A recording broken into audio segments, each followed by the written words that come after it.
नमस्कार, मी मोहिनी सोनार. आपण पाहताय TV9 मराठी. बुलेटिनमध्ये विविध बातम्या पाहायच्या त्याआधी एक महत्त्वाची अपडेट समोर येते.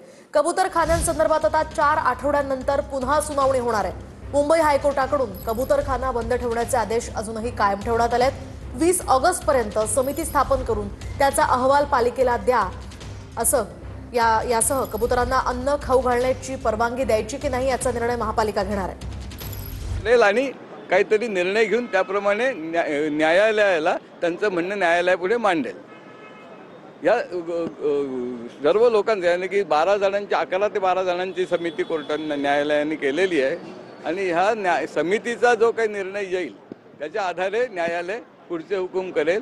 न्यायालयाने 4 आठवड्याकरता हे काम स्थगित पुढे ढकललेलं आहे. 4 आठवड्यांनी ही कामं पुन्हा न्यायालयापुढे येतील. सर, कंट्रोल फिडिंगच्या संदर्भात काय निर्णय झाला? दुसरा मुद्दा जी सुनावणी झाली त्या सुनावणीमध्ये ना एका सर्वसामान्याला पडलेला जो प्रश्न आहे की कबुतरांना नेमकं काय सांगायचं, प्लीज सांगा ना सर.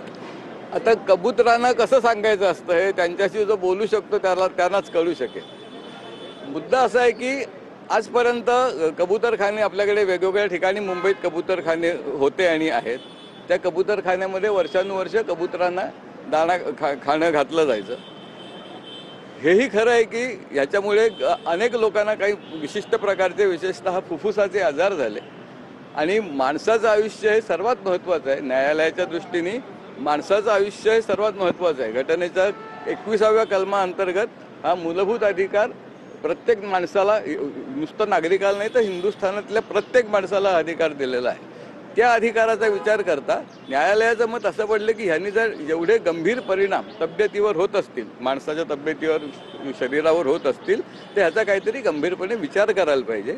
आणि न्यायालयही तज्ज्ञ नाही किंवा वकीलही तज्ज्ञ नाहीत त्या विषयातले. त्यामुळे त्यातली तज्ज्ञ लोक जी आहेत म्हणजे एम्स हॉस्पिटलचा डीन नेमलेला माणूस, डायरेक्टर ऑफ हेल्थ, महानगरपालिकेचा मुख्य हेल्थ ऑफिसर, अशा प्रकारची UD आणि म्हणजे की नगर विकास डिपार्टमेंट, ॲनिमल वेलफेअर बोर्डाचा सरकारी केंद्र सरकारचा माणूस, अशा प्रकारची त्यांनी थोडक्यात जी समिती नेमलेली आहे ती त्यातल्या तज्ज्ञ लोकांची समिती आहे.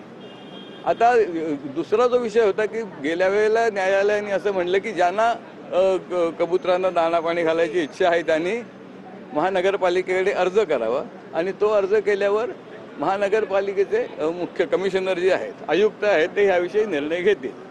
त्याच्यात असेही सूचना दिल्या.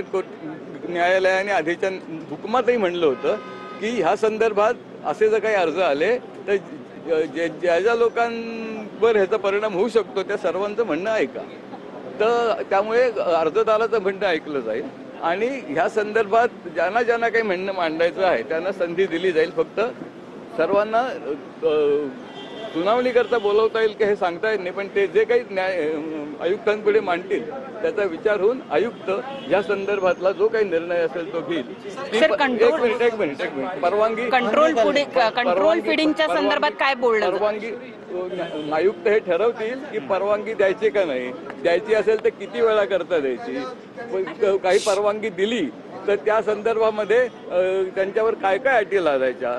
अटी म्हणजे ज्या स्वच्छतेच्या असतील, ज्या डिसइन्फेक्शनच्या असतील, फ्युमिगेशन असेल. सर, तोच मुद्दा समजला नाहीये की जी लोक खाऊ घालतील त्यांच्यावरच त्या स्वच्छतेची जबाबदारी म्हणजे त्यांनी तिथला नियम भंग होईल. आणि ही फक्त जो महानगरपालिकेचा आत्ताचा निर्णय आहे की अशा ठिकाणी म्हणजे पब्लिक प्लेसेसमध्ये सार्वजनिक ठिकाणी पक्ष्यांना खायला दाणा पाणी घालू नये, ज्यामुळे लोकांच्या तब्येतीवर परिणाम होईल, शरीरावर परिणाम होईल. तर त्यामुळे ह्या संदर्भात हे नियंत्रित करता हा जो विचार मी म्हटलं तर तो विचारच चाललाय. कारण सगळ्यांचं म्हणणं ऐकल्यावर आयुक्त त्याचे अंतिम हुकूम जागा आहेत त्या जागा दूर असतील मानवी वस्तीपासून.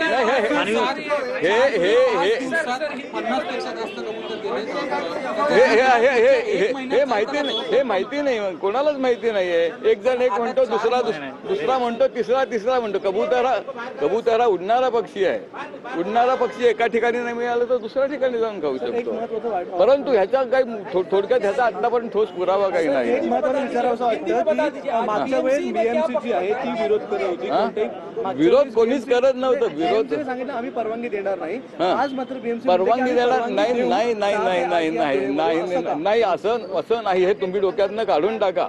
काय काय चर्चा चालली होती त्या चर्चेत हे सांगितलं गेलं, पण आयुक्तांनी अजून कुठलाही निर्णय घेतलेला नाही. आयुक्त सगळ्यांना संधी देतील आणि मग त्यांचा निर्णय घेतील. जे काही म्हणणं होतं यांचं की काय प्रकारे निर्णय होऊ शकतो ते मी सांगितलं की अर्ज पूर्ण फेटाळले जाऊ शकतात किंवा त्यांना काही काळाकरता परवानगी दिली जाऊ शकते, काही ठिकाणी परवानगी दिली जाऊ शकते आणि त्यात सुद्धा स्वच्छतेच्या आणि इतर सर्व गोष्टी या त्यांनी पाळल्याच पाहिजेत असा आग्रह धरून अशी परवानगी देण्याचा विचार होऊ शकतो. आत्ता कुठलीही परवानगी दिलेली नाही. आत्ता आयुक्तांनी कुठलाही निर्णय घेतलेला नाही. नहीं वो खाली चर्चा चल रही थी न्यायालय में, लेकिन नहीं वो चर्चा नहीं बताएंगे क्योंकि जो कोर्ट में मुंह से चर्चा होती है वो कभी लिखनी नहीं होती है. जो लिखित में आता है वही वर्तमान पत्रों में आना चाहिए. अभी न्यायालय का हुक्म ऐसा हुआ, अभी निर्देश ऐसा हुआ कि एक तज्ञ लोगों की समिति जिसका अपॉइंटमेंट हो जाएगा, जिसके गवर्नमेंट नोटिफिकेशन निकालेगी 20 तारीख को, उसका शासन निर्णय निकालेगी 20 तारीख तक. और वो शासन निर्णय के अनुसार जो समिति बनाई गई वो समिति 1 महीने में, यानी कि पहली उनकी बैठक होने के बाद 1 महीने में इस बारे में निर्णय लेगी. और जो वो निर्णय जो लेगी वो न्यायालय के सामने रखा जाएगा और उसके बाद न्यायालय अपना हुक्म प्रदर्शित करेगी.